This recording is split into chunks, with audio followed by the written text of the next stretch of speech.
Hello and welcome to Low Five Gaming. This is the Tyler Velasco special, the Portal 2 podcast, the Fan Appreciation Month. What up, Tyler? We did it for you. Yeah.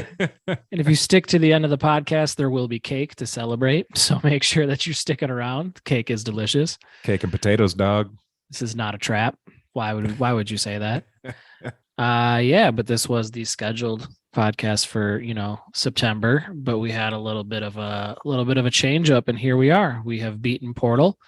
I have long dragged my feet to play this game despite constant encouragement from Tyler because I suck at puzzles and I thought I would hate this game. And even though I've always heard it's a legendary game, I never wanted to play it because I thought I'd be really bad about it. So why'd you pick it, Al?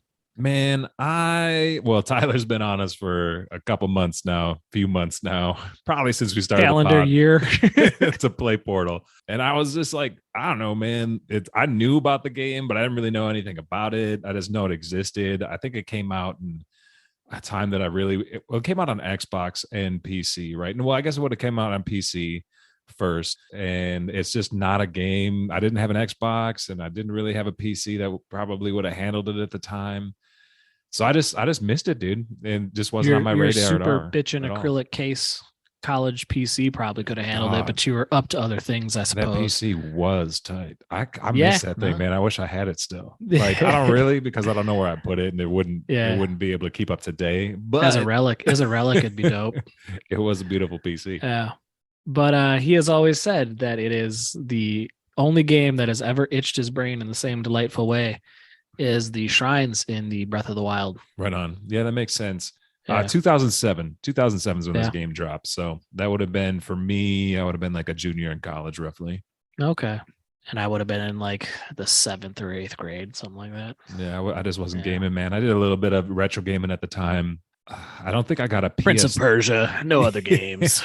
Mostly Nintendo and shit, dude. Like I had a Nintendo in my room, like in my junior year or whatever. I played a lot of RBI baseball.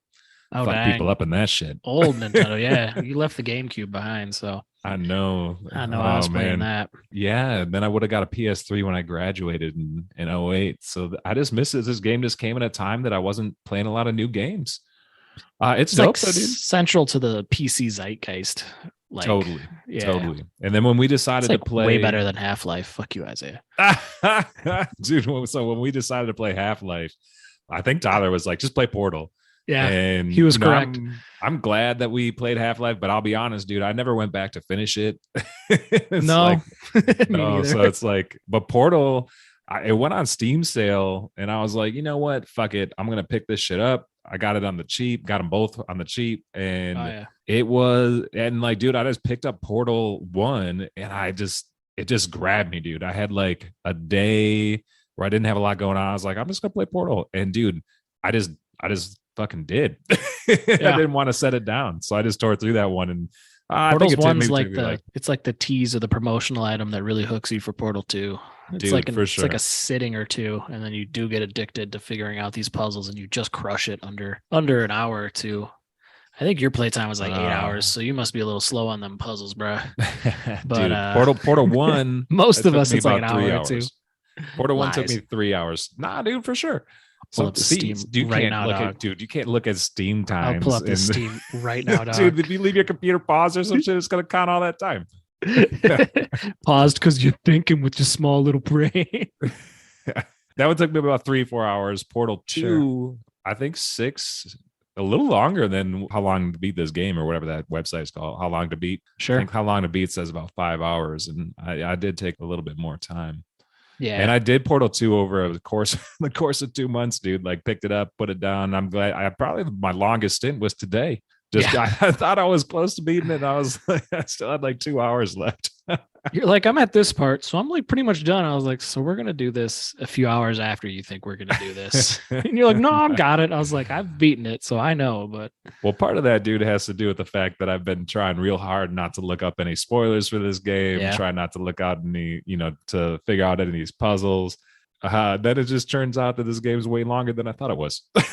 Yeah, I'm not sure. I can't remember now if I ever actually looked anything up but I definitely had some weak moments where I was like, I'm gonna fucking look this shit up. I'm tired. Like, I don't care. I'm not having fun. I just want to get done with this part and then have fun again. And then I'd walk away and then I'd come back and I'd figure out the puzzle. It's rewarding, dude. It was a fun game. It was a fun one to finish.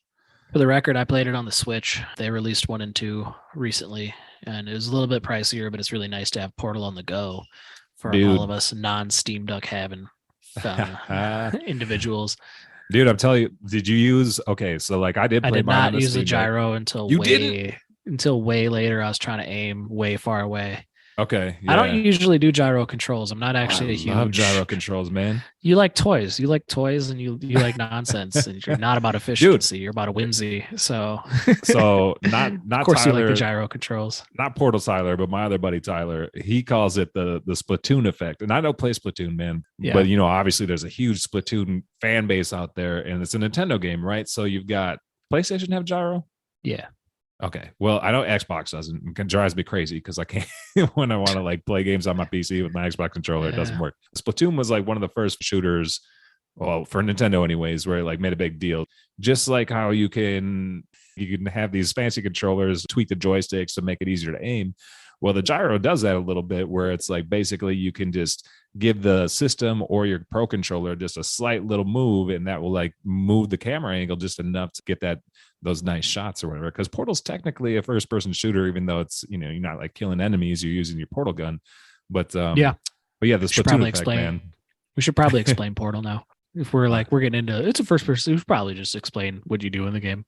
So Portal is a 2007 puzzle platform game developed and published by Valve. It was released in a bundle, actually, called the Orange Box for Windows, Xbox 360, and PlayStation 3, and it has been since ported to other systems, including Mac OS, Linux, Android, and Nintendo Switch.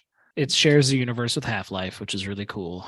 Yes. This is really groovy. I don't know. Did you see that in Portal 1 where you walk by, you take a turn to a dead end, but you can see inside of a meeting room and they have like a whole, what's the name of the corporation in Half-Life that you're like, that has the science experiment gone wrong?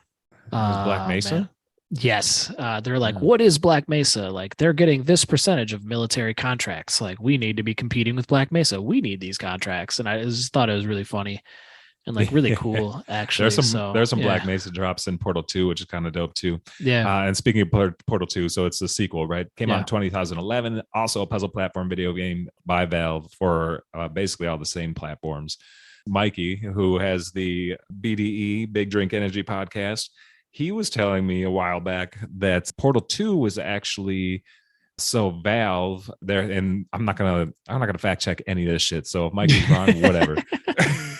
I heard it from a guy that I know from the internet. All right, for sure.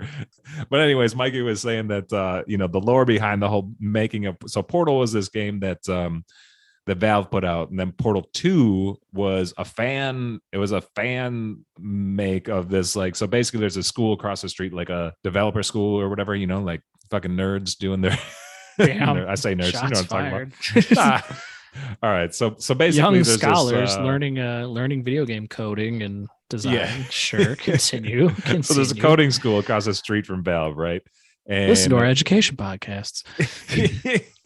So basically there's a coding school or some sort of school across the street from Valve, right? And they get a hold of the source code for Portal and they start to create their own fan-made game, right? And then Valve catches wind of this and they try it out and they just love it. So they actually hire these dudes to come over to Valve and create Portal 2 because it was so fucking tight. And so that's like kind of how Portal 2 started, I guess. And then they were able to, like, Valve just handed over all the source code, not like was like, here, like, if you guys are going to do this, like, fan make, do it right. And so they bought it from, I don't know, hopefully they're all rich now. But that was the deal. They took basically Portal 1, made it cooler, made it better, made it longer, and it became an official thing. There's a chance that you're talking about a Half-Life mod that they made into Portal 1, and then Portal 2 is more of a glow up from a more established or a graduate team. I don't know, man. Take it up with Mikey. Yeah, no, I've heard 4 months ago things. And then he was telling me this. I don't remember, but it's something like that, dude. So, like, definitely, if you're interested, like, there's some fun lore to like dig into on this thing, and I just thought it was pretty cool. So it could be Portal 1. I think you might be right, actually. It was a Half-Life mod, how it goes. And then there's like from across the street from Valve or something, there's like a design school or something like that. Right. And then the kids, it was like a grad school. It was like a graduate project. And then I think another class came through and made Portal 2, or it was just like a fleshed out version from them as well. But Portal 1 comes out. It is first-person shooter in name, in the sense of mechanic, I suppose. But really, it's like a physics-based platformer, I think, and puzzle game is the most fair way to put it. And then Portal 1 is delicious and delightful. And then Portal 2 is just like a complete glow-up of what goes down. And do you want to get into spoilers from the game from 2007 or what? Dude, I think we go for it, man. Yeah, okay. If you haven't played Portal yet... we were the last two people to play it, so I tell you what, the timing's pretty good. End of November, they're gonna drop Nvidia's drop the glow up of Portal 1 because they just announced their their GeForce art, like whatever their new. They just announced the new graphic cards, right? They're gonna add ray tracing. Yeah, we're gonna get some ray tracing. We're gonna get some ray tracing. So that's one of the I already thought that because it's a short one, right? Portal 1's pretty short. Yeah. And I'd already been thinking that it would be a fun one because even though now we beat these, and a lot of times when I beat a game, I just shelf it and like, why would I ever return? But the puzzles in these games are like, they're brain teasers that tickle just enough where I'd pick it up in a couple months, and especially with some ray tracing, dudes. See those? Yeah, I can see picking it up after like a year or two. Just even like with Breath of the Wild, where a lot of those shrines you kind of remember what you need to do, but it's a little fuzzy, right? But it's a cool story. It's a sci-fi. It's very much like Half-Life. Valve is very much not about the military industrial complex. They're very not trusting of science in the military because it's more military type government secret testing gone awry. And you are a test subject in a laboratory where this kind of master AI is running you through a series of tests that increase in difficulty. And the storyline is a lot of fun, and it kind of goes off the rails, and they definitely try to kill you. And then you got to face this cool boss robot thing. And it's pretty sweet. They keep telling you you're going to have cake, and that, the cake is a lie. The cake is a lie. Did you get into any of those like kind of lore-y, like classic Valve, what is it, passive or ambient storytelling, or what do you kind of call that, where it's just like they're not really being overt the whole time. They're just kind of letting the atmospheric or, kind of. You're talking about the Ratman stuff? Yeah. Oh, there's a name for it? I think the internet's given it a name. I'm not sure if he has a real name. That's cool. But yeah, did you ever like get into any of those little areas? Yeah, I did in Portal 1. I didn't, and apparently there's a bunch in Portal 2, and I didn't find a single extra room or whatever secret room in Portal 2. But apparently they're all over the place. Much. Yeah. I think so anyways. That's what I've been, I feel like I didn't make that up. I'm pretty sure that, Doug Ratman, it's like this scientist has gone crazy, and then like on the walls and stuff, there's all this like things that are written like don't trust them, all this kind of stuff. And then some drawings of Companion Cube. Shout out Companion Cube. But then the dude totally I found quite a few of his rooms in Portal 1. That was kind of fun just to poke around and see all the like crazy manic like drawings and scribblings. And I was a little disappointed that I didn't find any in 2, but maybe they're not in there, but I feel like they are though. It's just like, especially video games these days, they want you to see all the story, and they're very over the head, like smack you in the head with it. Like, here's all this dialogue. So it's like refreshing to go back to kind of play these games that really kind of set a standard for just letting you kind of unpack it yourself, and you kind of feel smart. It feels cool. It's very atmospheric. The music can be creepy. I told you that when I started Portal 1, I hated the AI's voice. You did mention that. Yeah, but the voice acting for 2 slaps. That was a ton of fun. I didn't mind it's the same voice, isn't it? For GLaDOS, isn't that's what they call it? I feel like 1, I got used to it, and 2, it was a little cleaner, so I didn't have to strain to hear it in the same type of way. Sure. And then they got the actor, pretty big actor for Portal 2, the Wheatley Studios. Stephen Merchant voice. Yeah, Stephen Merchant. People say I look like that fucker. I have the Wikipedia picture up with the glasses, and now that you're growing out a beard a little bit, you don't not look like Stephen Merchant. So like, dude, he's like 6'6" as well, or no, he's 6'7". Yeah. He's got me by an inch, bro. Yeah. But he's got the thick tall frames too. That's really funny for sure. I run into people, they're like, "Oh, dude, you look like Stephen Merchant." And I'm like, what an uncool flex to be told in public. Like, I'd be like, "What?" The dude's cool though, so like, I'm like, whatever. And he's fucking funny. And you're right, dude. The character that he like voice acts, a little robot in Portal 2 is a ton of fun. And I guess we said we're gonna do spoilers. He ends up being the bad guy as well. So he's like your homie, and then he ends up being the bad guy. Yeah, he's like that was helping a nice twist. It was cool. Yeah, he's like, and then the bad guy, from the original game, and then for the first maybe third of the second game, she's a potato. Her spirit's put into a potato, and then you got her on your portal gun, and it was fun. Like hearing their banter and him as like a bumbling foil to the whole thing was just a lot of fun. And so the storyline, like both the atmospheric stuff we're talking about is like a ton of like a huge highlight of the game. Just that dialogue and the wit and the banter is top notch. Like I can see when this game coming out, this being the coolest, funniest, because it holds up. It all holds up. Like none of it's cheap, corny, even. Like it's all like really good. No, I feel that for sure, dude. I mean, Portal 1 definitely is not as pretty.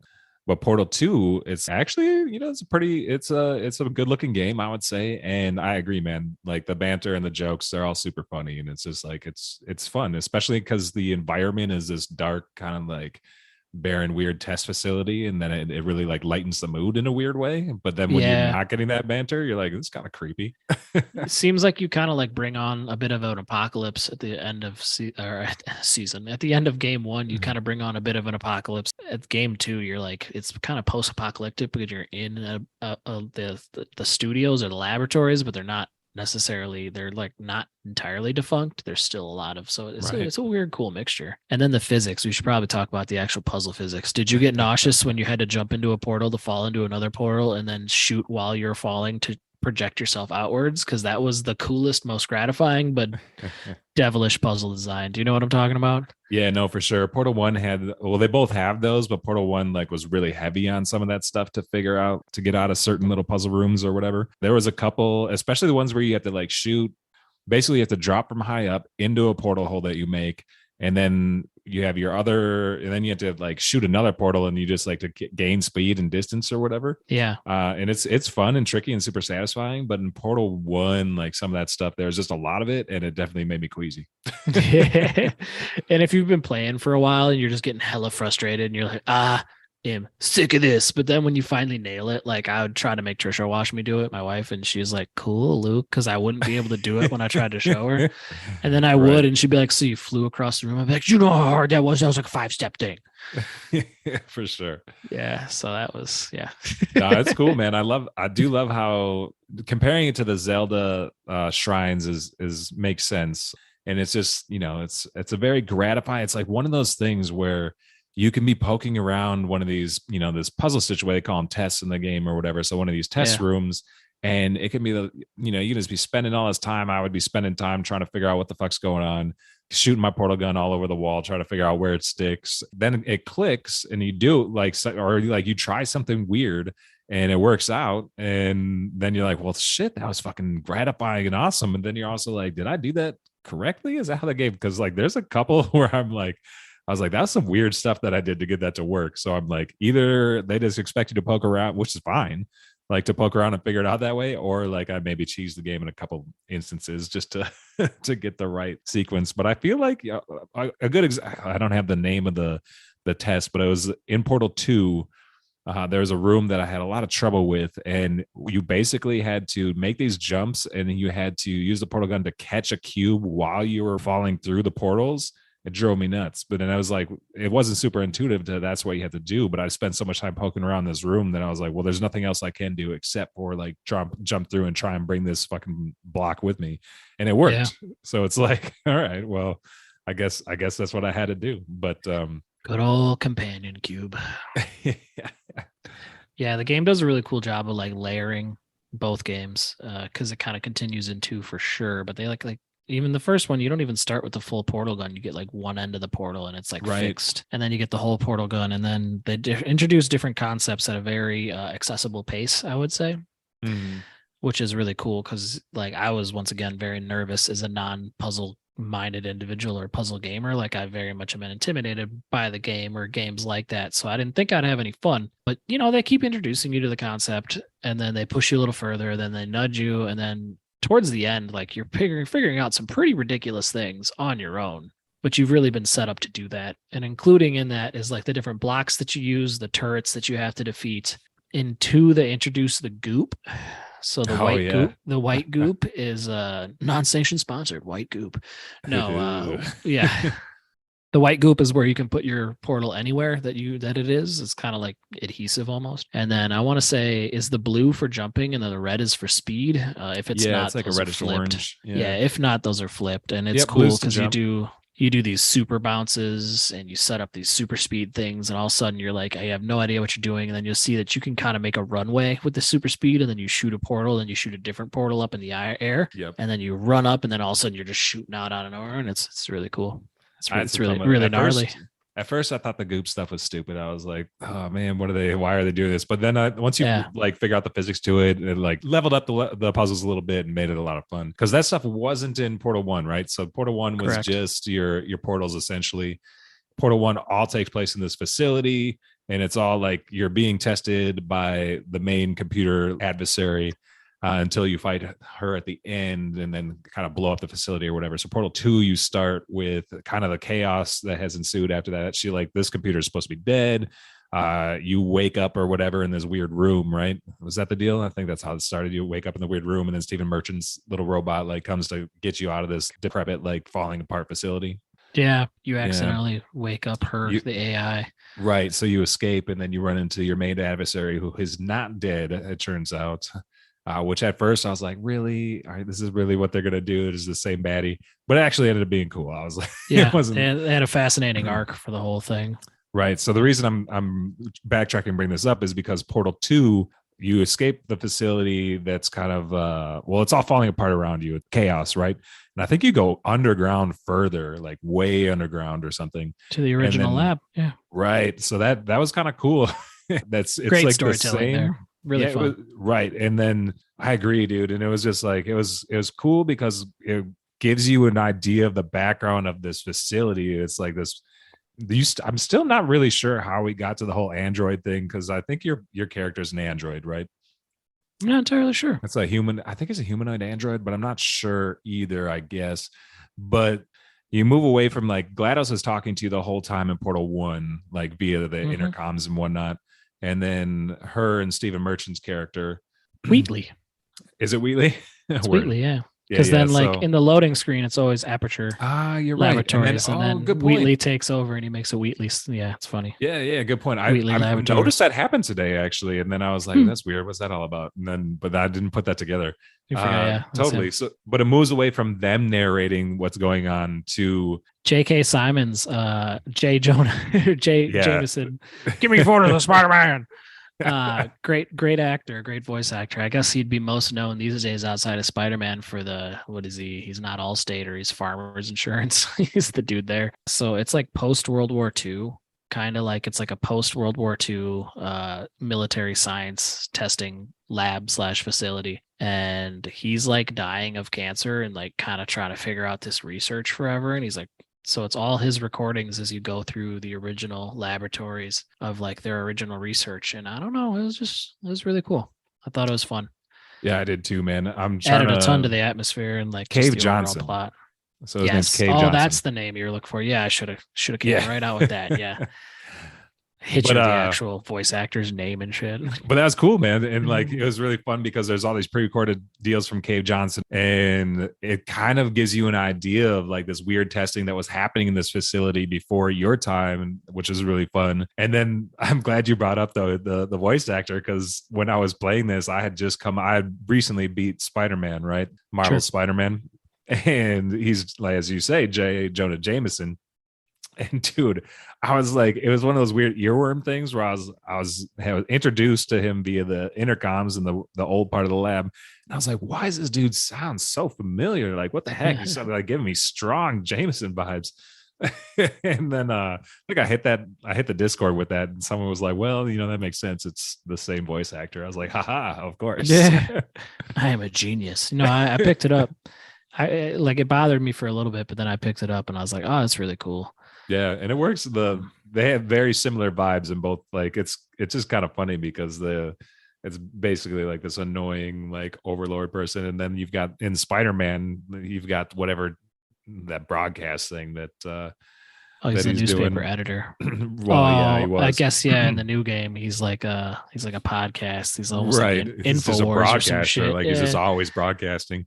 But it's just kind of funny because between the two games, it's just this dude that just but his voice is great, and it's like really he's like clowning and whatever. And as this game proceeds, his health's deteriorating because like whatever they're doing, like messing with they're all these killing chemicals so and many stuff. test subjects. Right. Whatever they're using to put into their weird goop and stuff that we mentioned earlier apparently is taking a toll on his health. And I don't know if you picked it up, dude, but GLaDOS, it turns out at the end, and you can kind of put it together, but she is Cave Johnson's assistant. And then when he like makes mention that like when he dies, he wants her to take over. And he also in his ramblings at one point is talking about how if we can put data to CDs, why can't we put people's essentially like people's beings, people's existence to a CD as well? No, she is like the GLaDOS is his assistant, and it's in order for him to continue the studies, she continues the testing, and that's like the robot kind of goes insane because there's insatiable desire to test. And she talks about Wheatley, how Wheatley's going insane because he got all power hungry and the high you can get from testing, and it's kind of funny. They have a nice little storyline around all that. Anything you didn't like about the game? We've pretty much glowed about it forever, but we usually talk about any type of shortcomings. Can you think of any complaints? Well, Portal 1, just because it's older, had some weird stuff. There was a couple times where you have to do a weird, like similar to Half-Life, where there's if you didn't crouch to like get through certain things, that just bugged me. But I think that's just the nature of an old game and them trying to do cool stuff. And at the time, maybe that was cool, but now it's like this is stupid. Yeah. Some crouch jump. Some crouch jump stuff. Not like Half-Life, but still. God. There's some crouch jumps. But Portal 2, man, I don't really know if there was anything I didn't like. I think it was, it wasn't too long. Yeah, no, it was cool. I don't think the puzzles were like, there was nothing that I got extremely, extremely stuck on. I definitely took my time on a couple of the test rooms, but no, I don't know. How about you? I'd say it's a masterclass in what it is. So like, it's not going to be this all-encompassing game that you play all the time. So when I say it doesn't really have any flaws, I'm not saying like it's the perfect game, but it's like so specific and like narrow and fine-tuned to that it's also kind of like impressive as an experience, right? Right. So like it's almost like the pinnacle of what it set out to be. And it's probably why, other than the fact that Valve will not make the third game in any series, that's probably why there isn't a Portal 3. I don't really know where you go from there. I mean, I feel like fans would be really upset, but it's just like, it is kind of puzzle platforming. I can't imagine it being any better. Come to think of it now, I was like disappointed that they continued in Portal 2, like kind of the same thing. But now you saying this and me thinking about it, I'm like, yeah, maybe how would you continue the story without continuing the same story? You know what I mean? And I feel like they, with the goop, and I know we talked about in the added abilities, like I think at some point it'd get a little nonsensical with all the different things that you layer on. So I just feel like they really nailed what they were going for. So I don't know. As far as like to transition to, would you recommend this game to someone else? Like the only takeaway was like, are you looking for a very specific experience? Like I love s'mores, but s'mores are for the campfire. I don't really want s'mores on a Wednesday night very often, but s'mores are one of the most delicious things ever within that context. So this game, yes, if you like puzzles and you like physics, this game is absolute perfection, but it's not going to be the only game that you play ever. You know what I mean? Right. I think it's so different than most other games I've ever played. Like that's just the thing. Like if you're not, like you mentioned that you're not usually much of a puzzle person, right? At all. If you if you hate puzzles, I mean, you obviously kind of won you over, I guess. But like, if you really hate puzzles, you're not going to like this game. Yeah, I'd say it's like, in a weird way, it's the game for people who love puzzles and the game for people who hate puzzles. That's a goofy thing to say, but it's so good at leading you on to do what you do and makes you feel so good when you figure it out that even if you're like me and you don't like puzzles, it's pretty bitching. It's also a first person shooter. So if you're not, it's not a shooter, but it's in that first person view. So I don't know if that's something that bugs you, but I don't know. That's weird stuff. Like I'm just kind of stretching. I can't really think of a reason why I don't like this game or I wouldn't recommend it. I think it's cool on, I think the history behind it is cool. Like you said, it's kind of masterclass in PC gaming almost. Like it's part of the, PC zeitgeist. And now it's really exciting that, folks are going to be able to revisit this game or check it out for the new time on Switch. And it's also pretty cool. I think that the whole ray tracing deal that the Nvidia is going to drop on it will give it some new life as well. A lot of people will check it out for the first time, but I think a lot of people that maybe played it a long time ago, or it's gives them a reason to jump back in and play again. Any finishing thoughts on Portal, or just how much you love Companion Cube and how much you enjoy the songs at the end of the game? Because we should give some time to how amazing the songs are at the end of the game for the credits. I don't like credit songs or credits, but like the songs are delightful. Yeah, both games are really atmospheric. You mentioned the end of the game songs because those are bangers for sure. I'm just trying to think if there's any other, like, what's the music like in the rest of the game? Just more atmospheric, isn't it? Yeah. All right. Yeah. Yeah, the credit musics are bangers, dude. First one was super fun. We'll have to add to the show notes a link to that song or something because it's just straight clowning. And then they've been talking about this cake the whole game. You're going to get this cake, which is a whole lie. But then at the end, big spoiler right here, you walk in and there's the credits, the credit music's playing, whatever, and there's a cake. There's like a party and a cake and everything, which is kind of fun.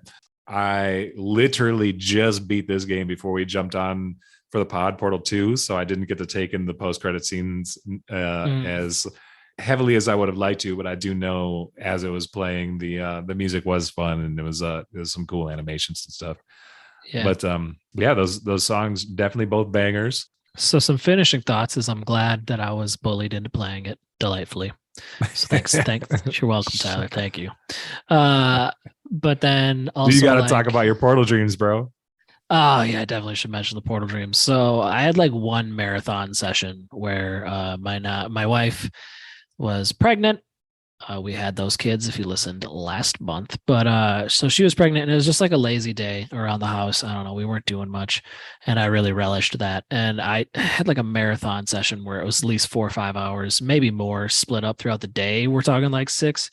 And in the middle of the night, I had one of those weird moments where you're having like half awake manic dreams where I was just solving and jumping, solving puzzles and jumping through portals. And I woke up in the middle of the night and I was like, that's not healthy. This isn't good.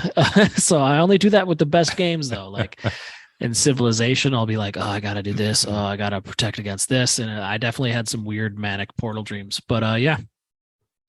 Other than that, I'm glad I played it. I have recently started like a Google Note.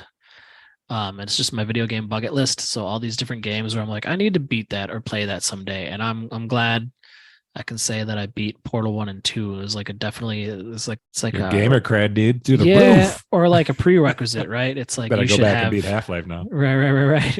It's like you should have these games under your belt to be a true capital G gamer. But no, it was just for that experience. I'm glad I played it, and yeah, right on. So crossed it off the bucket list. There we are. Anybody, if you're a gamer, even a casual gamer, I think casuals would like Portal, man. I think it's super fun. Yeah. Would you say Portal 1 and Portal 2 or just Portal 2? I like that they're sold in the companion packs, whereas like if you don't have a ton of time, Portal 1 would feel great. But if you have a slightly more amount of time, you should do both of them because the story is so robust in 2 and brings everything together in such an epic way that I would say you'd be remiss not to move on to 2. How did Portal 1 look for you on the Switch? Okay, so like they didn't give it like a graphic overhaul or anything? No, it's fucking Switch. Well, I don't know. Maybe they gave it a slight remaster. Let's slap a port on there and charge up more than anyone else would. What the fuck are we talking about? Word. Because Portal 2's like, it's not like, it's not amazing, but it's polished up. It looks a lot better. Yeah. It's a very attractive game. I'd date. See, that's the only reason. The reason I asked though is because if I was recommending to somebody, like a lot of times, with newer games, it's like just jump in the new one. I don't think I would ever tell anyone to go back and play Metal Gear Solid 1 or whatever. Sure. Like play one of the newer ones. Whereas with Portal, I think the controls and the everything about it, it's a very accessible game. It just doesn't. It's not super pretty. Like I said, it's precise, man. So none of it is decayed. I mean, some of the graphics don't look pretty, but in 1, but 2 holds up graphically, and then yeah, totally. It's just so finely crafted that it's timeless in a way. It's kind of like original Mario in the sense where original Mario is not as good as some of the newer ones, but it's just such a classic. Yeah, I suppose perfection. I suppose my official recommendation would be play Portal 1 because you can knock that out in 3-4 hours. And if you really enjoyed that, you're going to love Portal 2. Yeah, that's fair. There we are. Right on. Portal. Should we take a little break, hear from our unsanctioned sponsor? Yes, sir.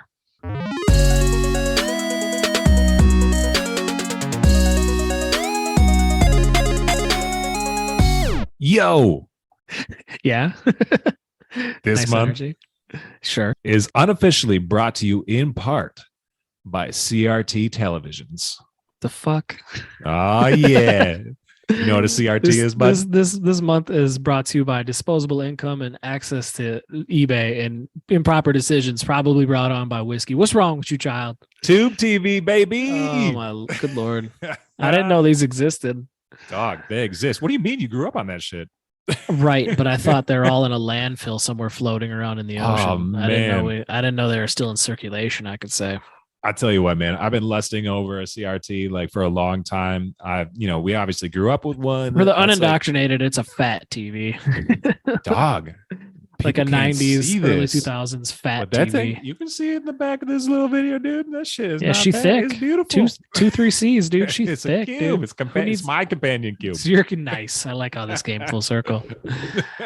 Dog, I'll tell you what though. So just by love your goddamn toys, work, dude. You love your goddamn love my toys. Yeah. This episode unofficially brought to you by toys. Toys. And, toys. Irrational decisions. Right. But this decision for me to get a CRT was not irrational. I've been thinking about it for a long time. It would have been irrational for me to get what I really want, and that's one of those monitors like Olympus or a Sony PVM, dude, like one of the medical monitors. Fucking beautiful. But I tell you what, they have way inflated, dude. It doesn't matter none. What does matter is those things cost like $2,000-$3,000 these days. Ooh. I can't be throwing that at a TV.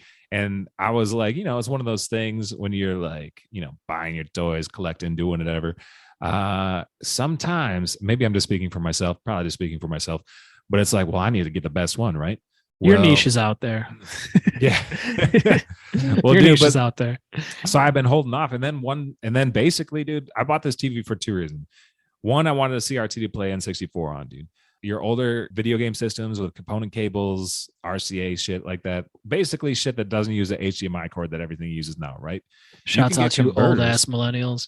This is brought to you by old-ass millennials. You can get converters, dude, cheap ones, but they just like stretch out the image and it looks garbage, dude. The pixels look garbage. So I was like, dude, I really want to be able to play my N64 because I don't have a nice way to play it right now. So I needed my CRTV. Bet. When I get over there to your new place, I'm gonna have to see the difference. I'm gonna grill it to you. If I'm not wowed, I'm gonna jump out on next month and just roast you for being a The pixels are crisp, beautiful. I found this TV that also is a VCR combo, bro. Ooh. So it's got a VCR player in there. Please don't collect VCRs or VHSs. Please don't collect them. Dog. I don't plan on, if I come across like a super dope VHS. If the Goonies is at Goodwill, dog, I'm going to send it. That's what I'm saying, bro. But I can't lie, dude. I was digging through because I have a very modest, small VHS collection from, when I was growing up, and VHSs were the thing. But I bought this purely to play N64 and to watch the original cuts of Star Wars, bro. And that's what's up. Brought to you by the OG cuts of Star Wars. Fuck Lucas and his new ass fucking, like, not even new anymore, but Lucas comes in and he just gives a full overhaul edit, like adding CGI, all this shit. I mean, it's not even shitty. I thought it was dope when it came out, to be honest. Sure, I remember that. But the OG cuts, man, Han Solo shoots first. That's important. He changed that cut when he went in and he changed everything around. And he did this on purpose because he wanted Han Solo to be a good guy, right? Han Solo is a good guy, but he's got gray in there.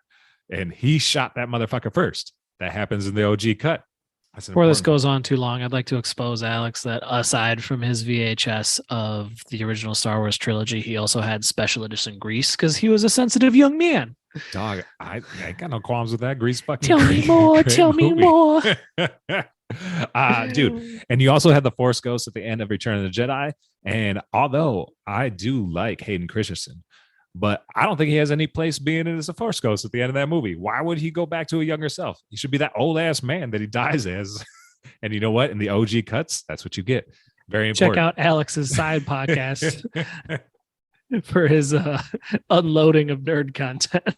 So I'm just going to throw it out there. If you've been wanting to watch which you cannot get a hold of the OG cuts. Oh man, of this Star keeps Wars. going. Dude, you cannot. You can, I feel kidnapped on this audio. I'm sure that you can like download them on some like Pirate Bay or some bullshit.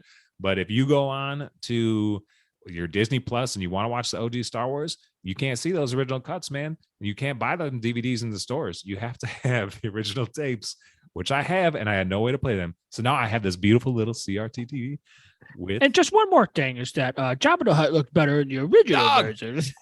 He does. All right. Get yourself a CRTV. And this whole is a long-winded way of me saying that you don't need to buy a super expensive one. Just get one that works for you. And they're actually, you know. I want the Zenith, dog.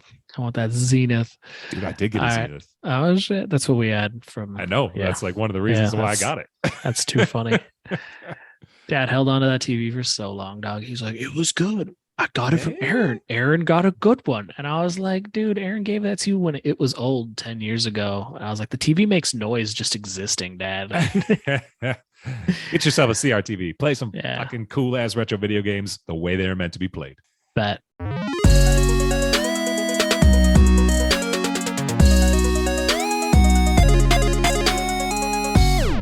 Hey, welcome back. You got some side quests, buds? Side quested. I've been playing all the games. Paternity leave, you have all of the time in the world and no time in the world. So you'll hear people talk about gaming as a dad, the handheldness being clutch, and it is clutch at 3 a.m. when you're up. Instead of focusing on all the games, I'm going to pick a game that I narrowly selected to force you to play for next month, but I'm just going to play it on my own. It's called Banner Saga. Have I ever told you about it? No. Okay, so it's like a grid-based. Hours though. Shut up. There's like 10 hours on there before from my first playthrough of the. So there's 3 games. It's dog. That game is not on the. I checked because you mentioned you might want to play that game. It's not on the Nintendo store, dude. I think you have to get a physical copy. Which I have. So it's all 3 Banner Saga games, and to try to quickly like summarize what it is, it's like, so the combat side is like kind of that grid-based tactics game, like not XCOM, but more like Fire Emblem. Mm-hmm. It's not entirely the same, but for me, it kind of scratches an itch, like chess. If you want to get into Alex and I's lore, I used to slap his ass in chess, even though I was the younger brother. So like, anyway, moving on. He's giving me a look, but he know it to be true. So he's just gonna, let me, he's just gonna let me finish this up. So it's cool. So it's like Nordic. You didn't always used to slap me up though. Yeah, no, real good. Yeah, middle school happened. But then you're like fighting these things called dredge, which is these giant iron troll things. It's got a lot of vibes like in The Walking Dead, not in The Walking Dead, but in Game of Thrones. What do they call the Winter's Coming folk? What do they call them? The White Walkers. Yeah, it's got a lot of White Walker-y vibe to it, but it's really cool, man. And then it's like the storyline where it's very Oregon Trail-ish, where you're just kind of like leading your banner, you're leading this group of people, and you're trying to survive, and you have to make all these decisions. And it's just really cool. Like, you're like, oh, should you trust this person? Like, this is going to go up. What are you going to do? And then there's all these consequences, and you're like negotiating with people. So like, it's a mix of 2 different like specific itches to scratch. And I think it's pretty rad. So it's a little indie game. It's not necessarily very large. What you said, I guess it's not on the digital store. I didn't know that. Well, it might be because because you have the series, right? Like 3 of them. Mm-hmm. So they should all be sold together. So it might be physical only, which would be cool. That's just it. I think because I was looking, so the way that Switch works, if you're playing, I can go and like click on whatever you're doing, bringing them to that game in the store so I can buy it. Yeah. When I try that, it just says it's missing. So it's definitely not in the store. Whatever copy you have it's not available. Bet collectors. Finder on PC though. It's dope. It's really cool. Really? I want to play it. Yeah, it's on PC for sure. And I don't like I like that type of style of game with the whole grid and like it's kind of like chess once again. But in Fire Emblem, it's like a dating sim, and I don't want any of this anime dating sim teacher-student weirdness. So I'm good on all that. So I've avoided that game. So it gets that out of my system. So it's a cool game. Try it out. Put on Banner Saga. Cool. Anything else? Try it out. I mean, I tried to keep it narrow, but hell yeah, dog. Still playing MLB The Show. Still playing Assassin's Creed. Assassin's Creed, like a larger conversation. I almost picked that one for our game next month as well. I didn't. But it's just such a playground. Like, it's not always like a great game, it's just too. I heard the new games are going to be more narrowly focused, and that's a good thing because there's just so much going on that it's just like kind of fun to jump in the sandbox for a little bit and do whatever you want to do. And then, so I go through weird hot gold stretches with that game. Right on. Yeah. So how about you? What are you playing? Through the move, it must take you a while to get set up and everything. Yeah. So you been playing much? So I see you playing your shmups and shit. So I'm always playing it a little bit, dude. Yeah. The main, honestly, man. So I think last month I had just beat Spider-Man, and then I was like, I thought that game was great, dude. Like, I think I mentioned this last time, I think I mentioned it last time. It's not gonna, maybe it'll end up in my top games or whatever, but I wouldn't necessarily put it there. Anyways, so I beat Spider-Man totally. So I beat Spider-Man, and I really enjoyed it. And then I shelved it. I was like, all right, cool. I'm done with this game. Like, I beat it. Like, I'm all right. So I was like, well, I always like to have one like open world game that I'm kind of rocking with at a time. So I moved on to Horizon Zero Dawn. I was having a lot of fun. I played, honestly, not that much of it, probably 5 hours, 6 hours or something like that. But I was enjoying it a lot. And then I had an urge to go back to Spider-Man, bro. Yeah, I bet. So I picked up, so I had like the games. There's a lot to do. So totally. And there's just swinging around is the tits. So honestly, it was so I picked up the DLC. I've been playing the DLC on the Spider-Man. So I think there's 3 chapters of DLC, and I'm through maybe 2.5 of them. I never played those. Yeah, they're cool. I mean, it's just a continuation of the game. You just get to stay in that world a little bit longer. They're a little bit harder. And after you put all that time in and you get so good at combat, you got to keep that shit going, bro. Does it unlock any of the new areas of the? Oh, damn, that was my favorite part of the game. Any new parts of New York or no? No, same map. And I'm not sure, but they did announce that the Miles Morales, will come out soon. That will probably keep me in the Spider-Man realm, because I'll definitely want to play the Miles version. But yeah, Horizon Zero Dawn is another one that I started and have been enjoying that. And it's Spider-Man just took me away from it, but I will return because I am liking where Horizon is going. Have you played Horizon? Yeah, I played it on release. Oh, did you? Okay, cool. I loved it at the time, but it's foggy as far as sure. It's one of those games it's been a while. Where I thought it was dope, but it didn't stick with me like super hard. So when people talk about how awesome it is, I'm like, it was really cool, but like it says something when like you don't not daydream, but you don't think back upon the game a lot. Like yeah, sure. Breath of the Wild, it released right before Breath of the Wild, I'm pretty sure. Okay. At the same time. Yeah. So like it's dope. The environment's really cool. Shooting the bow around is sick. Shooting those giant dude, when you get out of the first area, it gets wild. So you should stick with it. It's a cool. And I just got out of the first area, so out of the winter area.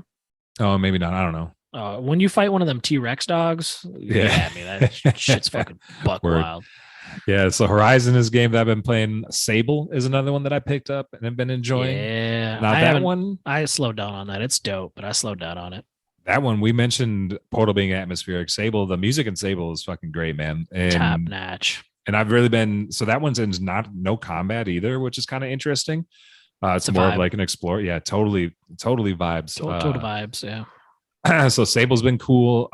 Dude, I also picked up Bayonetta last night, 2 nights ago, and I'm not the story and all that shit is just whack. But yeah, it's hella campy. It's hella campy, and the action is pretty cool. So that one, you'll have to check in with me next month to see if I'm still playing that one. But that's one I just started. Another one that I haven't put down, dude, and I never will, even though Hurdles really starting to bug me.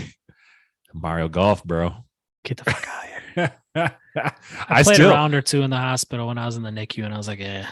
Dude, monthly. I monthly will pick that shit up to make sure, and multiple times a month, but I'll always go back in to try and get the new skins or whatever, and just knock that out of the way. I got some Joy-Con drift in both of my Joy-Con sets. Ooh, so so they're always like pitching my ball. Yeah. So it's like when I use my Pro Controller, it's great. But like if I'm just playing handheld, which is what I enjoyed Mario Golf with the most, because I'm just kind of passively playing. So that's really killed it for me. But if there's a tight skin, which there never is anymore, I'll jump on. Dude, that's just it. So I go in for the skins, and dude, they're not gonna give. What's the deal? I don't want Boo's visor, man. I want Bowser to get some new shit. Such an easy thing to do. I'm not sure what that was about. I don't know why either. It's driving me nuts. Come on, Nintendo. Because they have to make 5 more survival sim games, 5 more farming sim games, and 10 more JRPGs that you'll never play. Oh, it's wild. That's what they're up to. But those are the games, dude. Those are the games. Before we wrap up here, if he's still listening, hopefully Ace is recovering well. He went into surprise back surgery today. Ace is not an old man, so this was quite the shock to me. So I know he hit me up. He asked if Anna was at the hospital because he's at her hospital. Oh, word. I thought I was going to surprise you with that. I just thought towards the end, I was like, if he's listening, I'm going to shout him out while he's doing well. Yeah. Hurt his back a while ago and never got better. Out of nowhere, got super bad and worse. And my man, herniated disc. So here we are. Hopefully he's doing all right. Much love to the homie Ace. Yes, sir. Hopefully he's got a CRTV in the hospital. Dog, he really wants us to play. I don't know. So, dude, he really wants us to play Fallout New Vegas, dude. I can see that being a perfect, like, when we played Skyrim last year, what was that, January? Insert New Vegas in that time slot, and I could send that for him. So, I have selected the game for next month. It is Super Mario World Classic bucket list game. So when I did my little bucket have you beat that game before? Nah, dude, we had it on the Game Boy, so we'll get into that next month. But we had it on the Game Boy, and I used to play the first world or two or whatever they call it in that game, and then I'd die. Yeah. But it's sick. I mean, I cheese it a little bit on the NSO. I'm not gonna lie. I do the rewind. Like, oh, that's what I was gonna ask.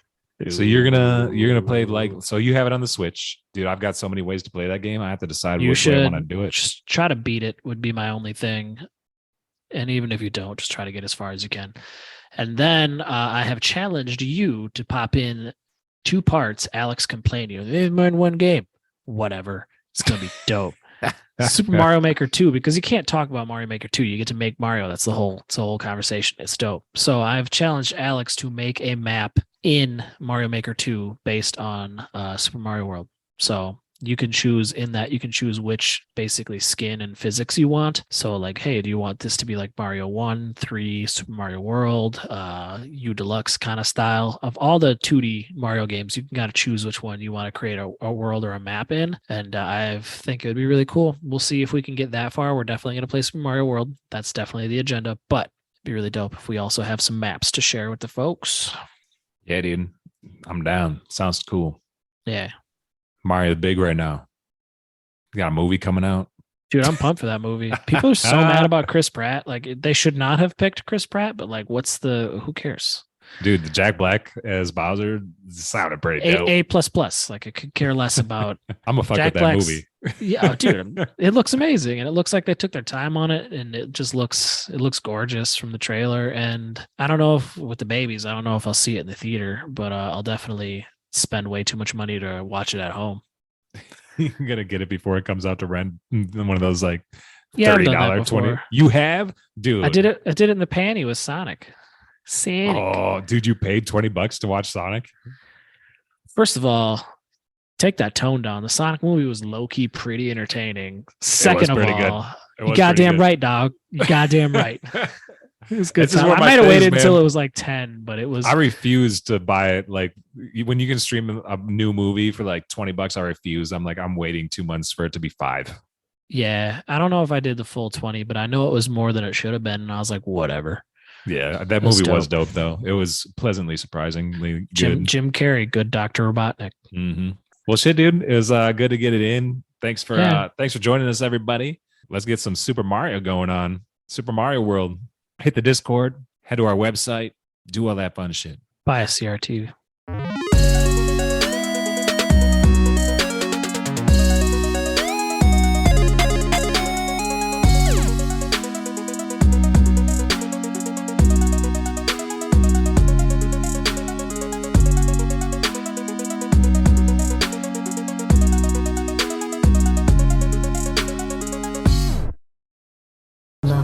We both said a lot of things that you're going to regret. But I think we can put our differences behind us. For science, you monster. I will say, though, that since you went to all the trouble of waking me up, you must really, really love to test. I love it too. There's just one small thing we need to take care of first.